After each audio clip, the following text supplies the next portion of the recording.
Prosseguindo, meus queridos alunos, minhas queridas alunas, o que nós vamos ter agora é um aspecto bem interessante, se bem que muita gente julga meio chato, tá? Julga meio chato. Por quê? É a parte teórica. Mas eu vou tentar fazer essa parte teórica ser menos chata possível. Como? Trazendo umas ideias assim, bem práticas, bem simples, fugindo muito daquela teoria que pode te castigar um pouquinho mais. Vamos a ela? Eu vou fazer uma pergunta e você que está aí pode me responder. Ácido e base reagem? Ácido e base reagem? E aí você vai responder, dizer o seguinte: professor, sim, ácido e base reagem. E eu vou dizer para vocês o seguinte: então, cara, a resposta é ácido e base reagem? A resposta é pode reagir. Por quê? Pode reagir. Porque ácido tem afinidade por base. Então, ácido tem afinidade por base. Então, para reagir, nós temos que ter uma situação, na verdade, obedecer a dois requisitos básicos. Imagina você está num laboratório de química, e aí você tem um frasco com ácido e um frasco com base. Certo? Eles estão reagindo? Não, professor, não estão reagindo, eles estão guardados em frascos separados. Separados. E aí? Ah, professor, mas se misturar, então a ideia agora é o seguinte: cuidado. Uma substância para reagir com outra precisa ter dois requisitos mínimos para dizer assim: pode acontecer reação. Pode acontecer reação. Qual seria o requisito mínimo? Primeiro deles, ter afinidade química entre eles. E ácido tem afinidade química por base. Mas a segunda coisa é colocar em contato. Eles devem estar em contato. Então, um ácido guardado no laboratório, mesmo que ele seja guardado ao lado de uma base, estão ali momentaneamente no mesmo bancada, eles não vão reagir.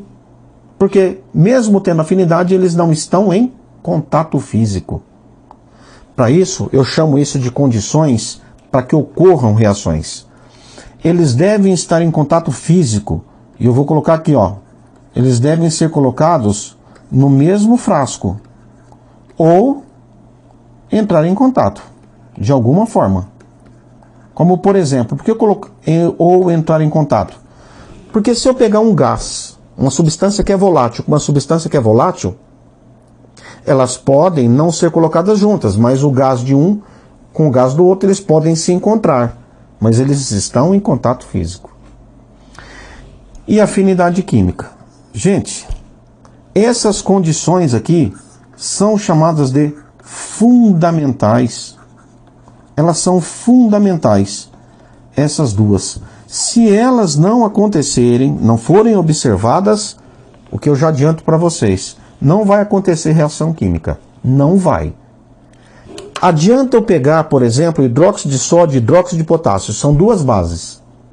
Elas não têm afinidade entre si. Coloco junto, sabe o que vai acontecer? Nada, eu só misturei. Não vai ter reação.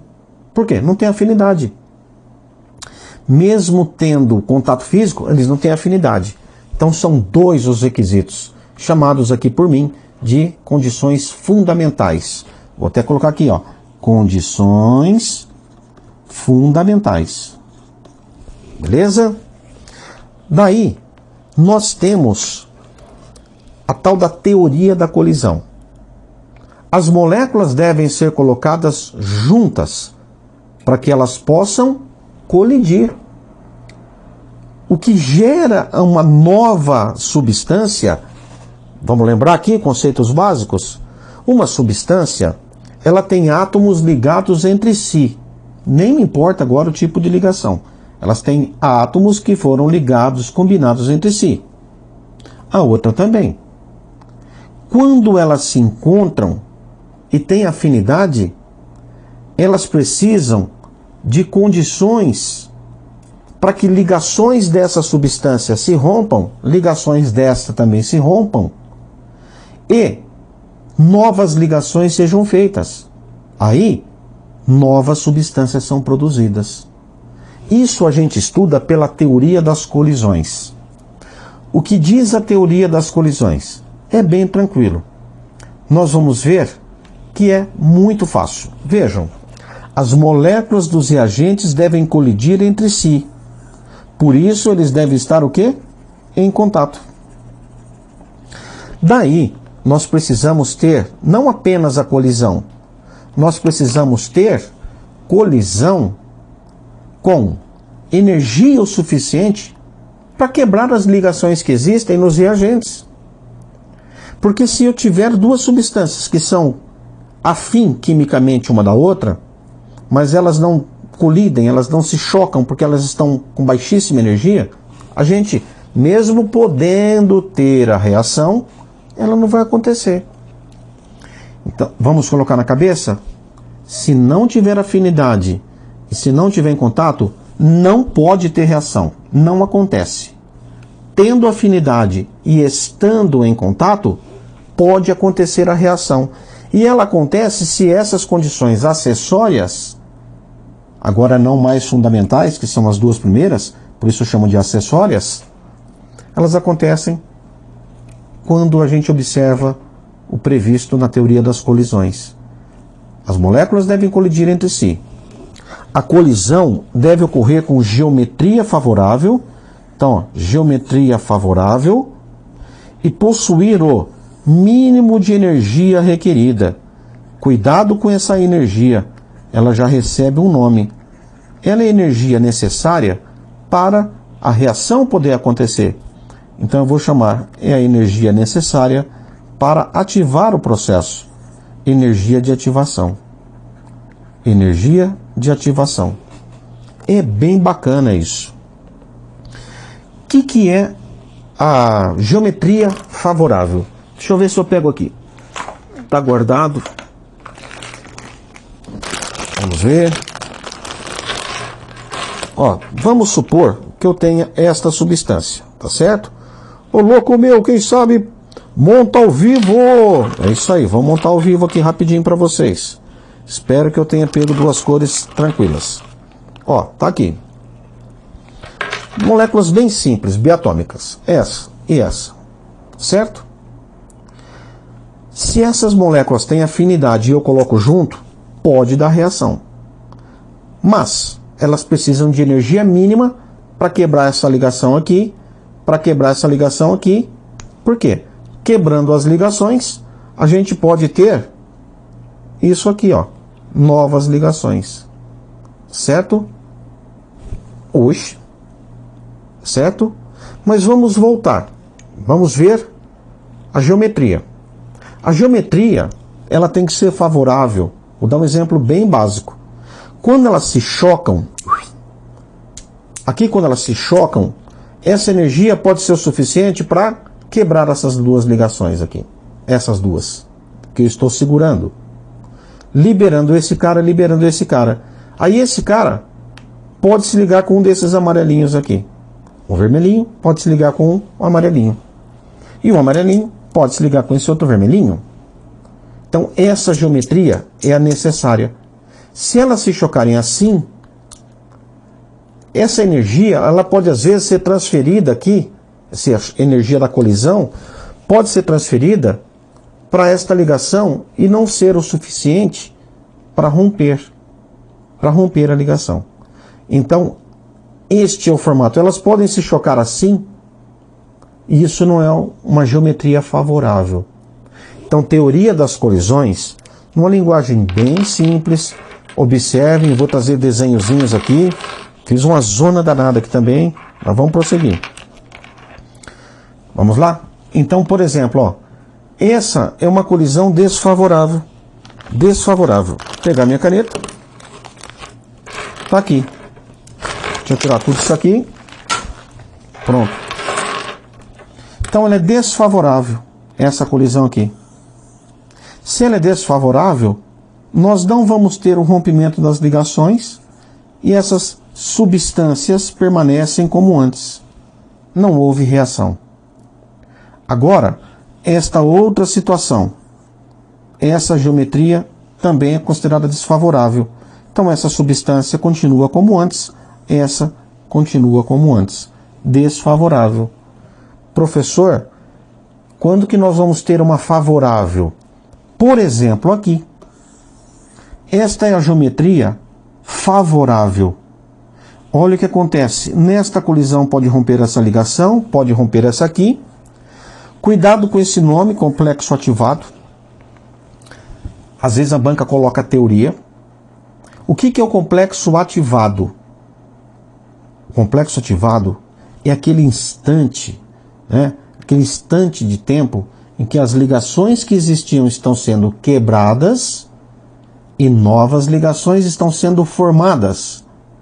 Você sabe que quando dois átomos se ligam, eles se ligam buscando diminuir o seu conteúdo energético para adquirir estabilidade. Então, ao quebrar ligações, ao separar os átomos, a gente tem que fornecer energia, que é a energia de ativação. E aí, o que acontece com o nível de energia do sistema? É o máximo possível. Isso num gráfico vai ser muito bacana de você entender e verificar. Vai ser muito tranquilo de você compreender isso aí. Mas vamos caminhando assim. Quando a geometria é favorável, significa que essas ligações aqui estão sendo rompidas, essas também. Só que agora começa a formar ligação aqui, ó. Que eu coloquei, ó. Essas aqui, ó. Vou colocar aqui sim. Sendo rompidas. Rompidas. Quem? Essa e essa aqui. E essas aqui? Sendo formadas.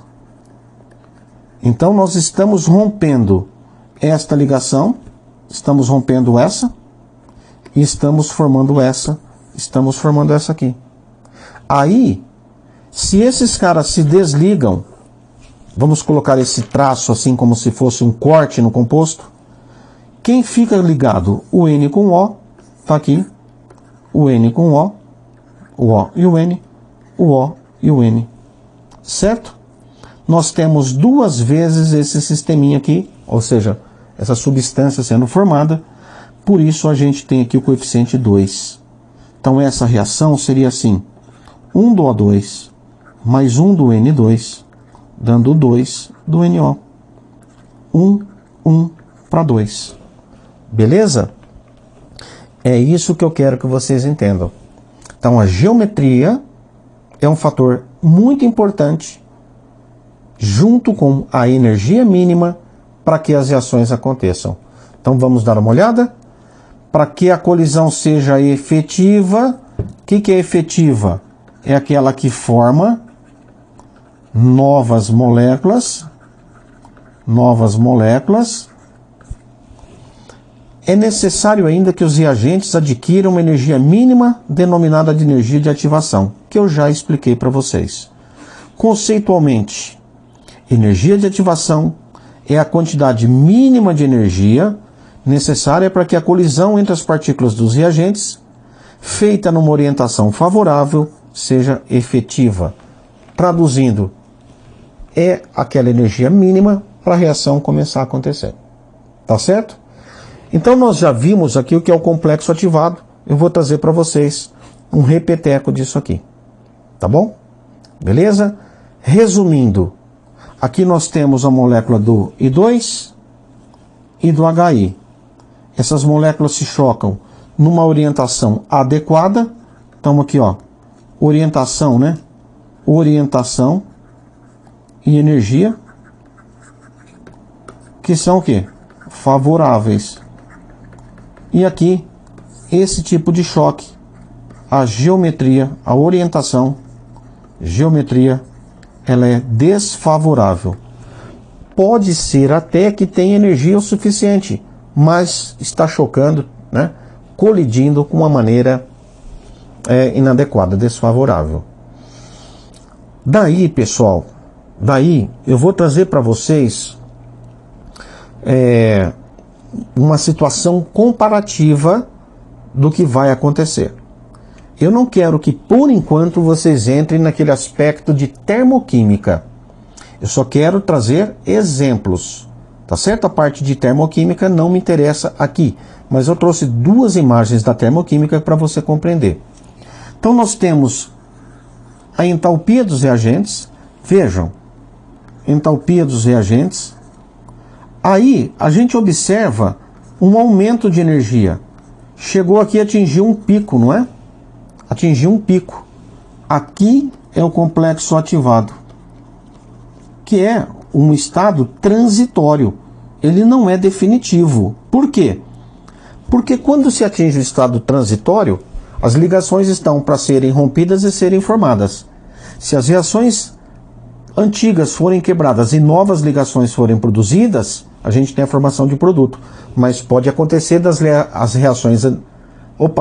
ligações antigas serem restabelecidas e a gente volta a ter os produtos originais, os reagentes originais. Então, vamos pensar, a bolinha está chegando quase lá em cima, chegou lá em cima, que é o nosso complexo ativado, ela pode descer, voltar para a montanha, o início que eram os reagentes, ou ela pode descer a montanha. A gente sempre quer que ela comece a descer a montanha. Então, aqui nós temos o local A e o local B. Ela sobe a montanha, a gente quer que ela desça, certo? Essa diferença de energia, que é a energia do complexo ativado, é a energia de ativação. Então, a energia de ativação é a energia do complexo ativado menos a energia dos reagentes. Quando eu falar em energia, você pode agora pensar em trocar por entalpia do complexo ativado. Aqui é energia de ativação, vamos colocar assim mesmo. Energia de ativação é entalpia do complexo ativado, ou energia do complexo ativado menos a entalpia ou energia dos reagentes. Só isso que me interessa até aqui. Se vai descer a montanha mais do que estava no nível acima ou no nível abaixo, já é um assunto da termoquímica. Então, uma coisa muito importante, guardem isso aqui, guardem. Faz aí um asterisco no seu estudo, no seu rascunho. Quanto menor for a energia de ativação exigida, maior será a velocidade de reação. Como assim? Pensem numa reação que precisa de pouquíssima energia para acontecer. Ela tende a ser muito rápida. A energia de ativação, eu vou colocar para vocês que ela é uma barreira. Então, deixa eu voltar aqui. Vou fazer uma anotação aqui. A energia de ativação, você vai compreender como uma barreira. Uma barreira a ser superada. Vamos pensar assim. Eu tenho aqui, você está correndo uma prova, certo? Você está correndo uma prova. A linha de chegada está aqui. Então aqui está a linha final. Você está correndo nesse sentido. Se você chega aqui, tem uma montanha muito alta. Quantos corredores conseguirão, de repente, passar por essa montanha? Não muitos. Então, quantos chegarão lá no final? Poucos. Vamos traduzir? Se pouco a gente consegue atingir o complexo ativado, poucas moléculas, pouco produto. A velocidade é baixa. Por que é baixa? Pouca quantidade de produto em um dado intervalo de tempo. Agora imagina essa mesma galera correndo a mesma prova, certo? Só que aí o obstáculo é um morrinho. Quem vai chegar até a final? Você vem correndo aqui, você fala, nossa, é só esse morrinho que eu tenho que passar? Só essa alturinha aqui, Vamos colocar aqui 1 metro de pulo, você tem que saltar 1 metro, e aqui você tem que saltar, por exemplo, 4 metros. Você tem que passar por um muro de 1 metro. Você passa fácil. Mas um muro de 4 metros não é todo mundo que passa. Então isso é uma dificuldade para ser transponível, para ser superada. Beleza? Então é isso. Por enquanto é isso. O que eu vou ver agora com vocês, e eu vou trazer bem rápido, apesar de serem fatores que aparecem muito na prova, eu vou trazer para vocês uma explicação bem rápida, bem simples, Porque você vai saber analisar isso no seu cotidiano. No dia a dia, você está acostumado já a ver isso aí. Quais são esses fatores? Então vamos dar uma olhadinha? E eu até vou dar uma sugestão para vocês. Eu vou pegar o exemplo que está aqui e você pode fazer na sua casa. Eu não vou fazer aqui porque para filmar no estúdio, desanda aqui, né? Faz sujeira, faz uma bagunça. Mas eu já fiz isso na prática, viu? Já fiz isso na prática e você pode fazer. Quais são fatores que auxiliam a modificar a velocidade de uma reação? Que interferem na velocidade de uma reação? Então esses fatores que nós estamos estudando são muito questionados em prova. Daí é muito fácil, né, de aparecer questões disso para vocês. A primeira delas, que nós vamos discutir aqui. Superfície de contato. Superfície de contato. Eu vou te dar um exemplo. Se você pegar, por exemplo, isso aqui é uma barra de ferro, supondo que fosse, e eu jogar isso aqui dentro de uma solução ácida, esse ácido, ele vai atacar as moléculas, as partículas, né, os átomos, eu falei que é ferro, né, os átomos de ferro, que estão superficialmente. Aí eles vão ter que, entre aspas, e desgastando esse material para atingir os átomos que estão lá no interior. Se eu pegar isso aqui, raspar esse ferro em migalhas, em limalha, lixar, deixar ali pequenas partículas, a mesma quantidade de ácido, nas mesmas temperaturas, nas mesmas concentrações, iriam fazer esse ferro ser reagido, né? Reagiriam com esse ferro de uma forma muito mais rápida. Vou dar um outro exemplo.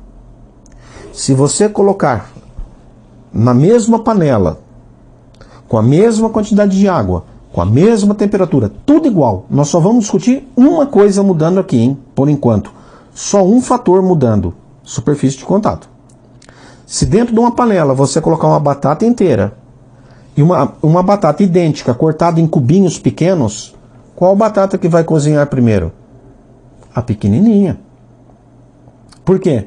Quando você vai cortando a batata, perceba que você vai diminuindo o tamanho dos partículazinhas da batata, dos gruminhos de batata, e você vai aumentando muito a área.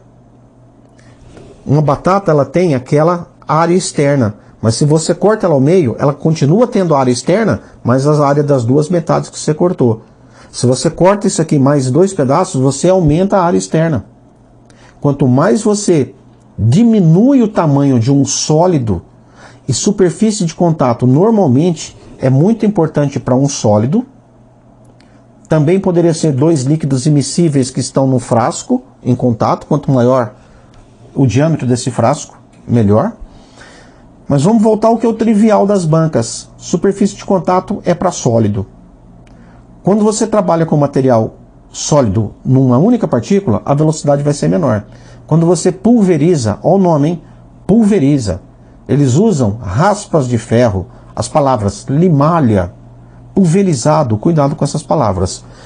Então quando você usa ele inteiro, a velocidade é menor. Quando você usa ele fragmentado, particulados, né, pulverizado, é maior. Sabe como você pode fazer isso na sua casa? Sabe sal de fruta? Pega sal de fruta que vem em tablete, coloca a mesma quantidade de água, água natural, tá? Da temperatura ambiente. Coloca a mesma quantidade em 2 copos. Pega um sachê de sal de fruta, põe ele inteiro, mede um cronômetro até parar de sair as bolhas. Você pega outro tablete igual, tritura ele e joga na água. Por que eu falei para pegar um igual? Porque a massa do reagente é o mesmo. Certo? Eu não quero mudar nenhuma variável. Nem a temperatura, nem a quantidade de água, nem a massa dos reagentes. Não quero mudar nada. Só quero mudar a superfície do reagente. Só isso. Então dê uma olhadinha. Quando eu tenho superfície de contato, não sei se dá para aparecer, o meu sal de fruta, ele está inteirinho aqui, ó. Demorou 1 minuto e 4 segundos para essa reação acontecer. Mas eu pego o mesmo sal de fruta, eu coloco ele todo triturado, então que ele está em pó, e aí ele reage com a água em 28 segundos. Então aqui 28 segundos. Ele na forma sólida, mas vamos dizer assim, vamos fazer assim, inteiro, né? O sachê está inteiro, o tabletezinho está inteiro, 1 minuto, 4 segundos. É muito, né? É quase 4 vezes mais rápido quando a gente usa em pó. Então, guarde aí. Superfície de contato. Aumentou a superfície, aumenta a velocidade das reações. Temperatura. Agora, eu vou deixar tudo igual. Mesmo frasco de água. Por exemplo, 200 ml de água num copo. Um tablete inteiro e um tablete inteiro. Só que agora os tabletes são inteiros. Eu não estou mexendo na superfície de contato do reagente.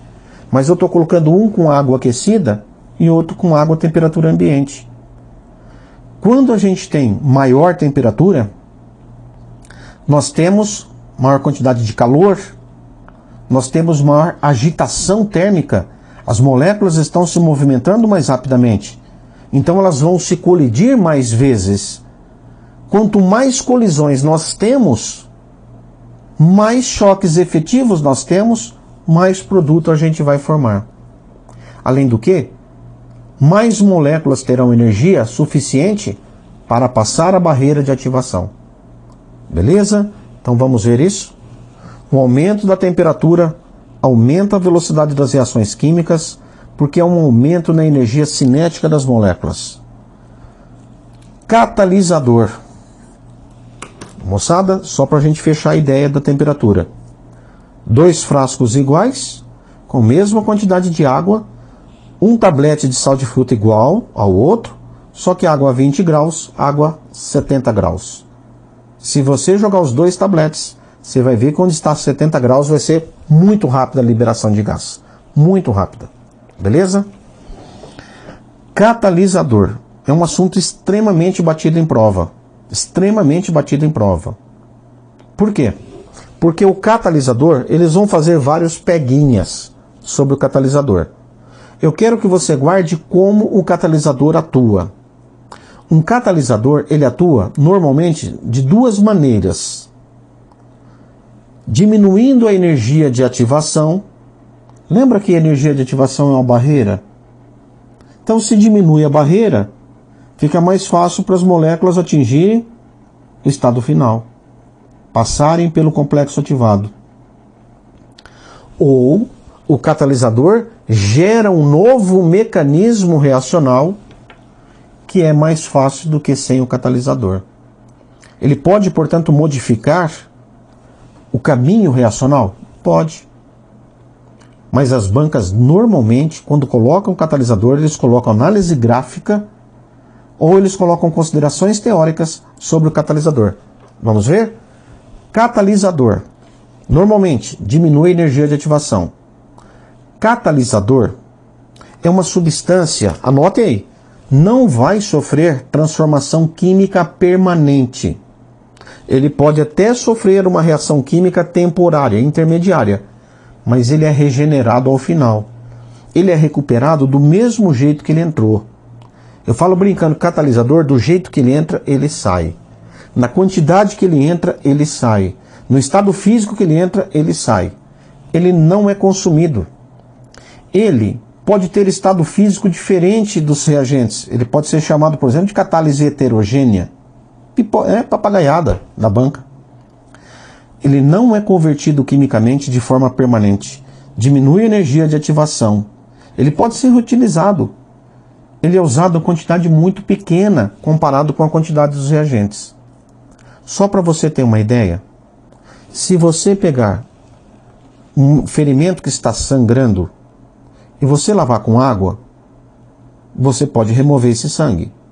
Só que quando você coloca água oxigenada, você vai perceber que vai borbulhar essa água. Por quê?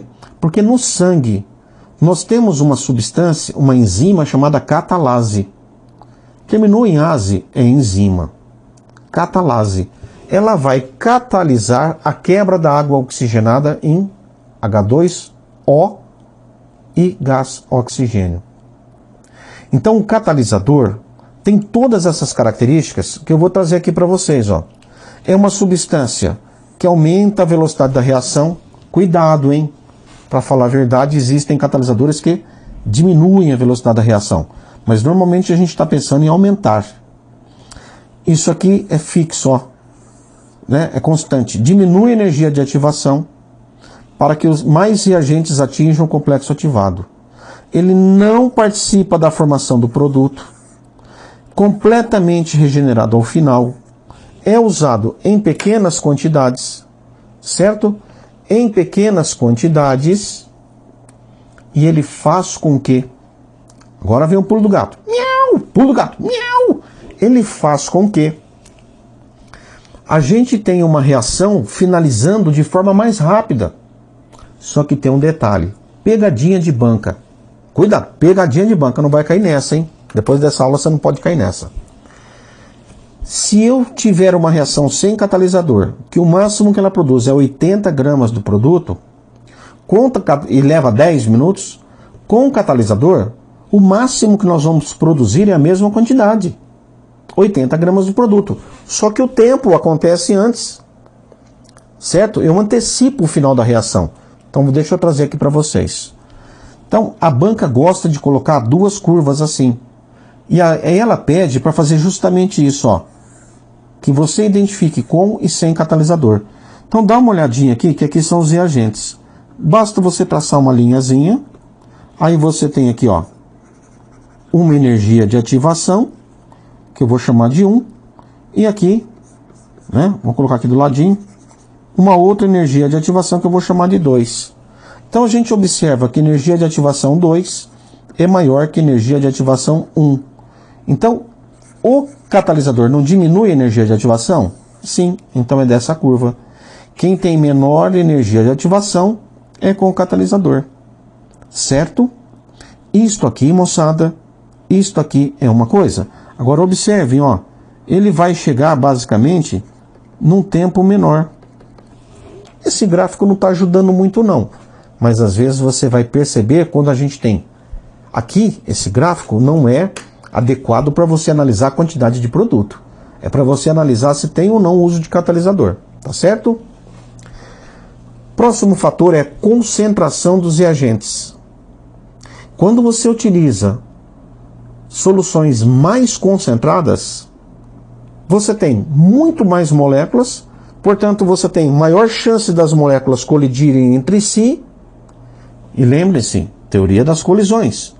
Quanto mais moléculas colidindo, mais chance de ter choque efetivo que gera produto. Quanto mais concentrada a solução dos reagentes, maior a velocidade das reações. Então é isso. Quanto maior a concentração das partículas dos reagentes, maior será o número de colisões efetivas, maior a velocidade da reação. Beleza? Daí, nós temos algo que vai nos ajudar a compreender reações químicas, que é a lei da velocidade química. Mas nós não vamos ver agora. Nós vamos ver isso adiante. Antes da gente passar adiante, eu quero que você compreenda. Se eu tenho a mesma reação, A mais B dando C, como que eu posso torná-la mais rápida? Eu uso o A e o B mais concentrados, uma temperatura maior. Se um deles for sólido, eu pulverizo, certo? Beleza? E o que mais? Posso usar um catalisador. Superfície de contato, maior temperatura, catalisador, maior concentração. Esses são os 4 fatores que influenciam na velocidade das reações. Beleza? Então a gente encerra por aqui esse nosso bloco e tem mais coisa de cinética ainda pela frente. Até mais.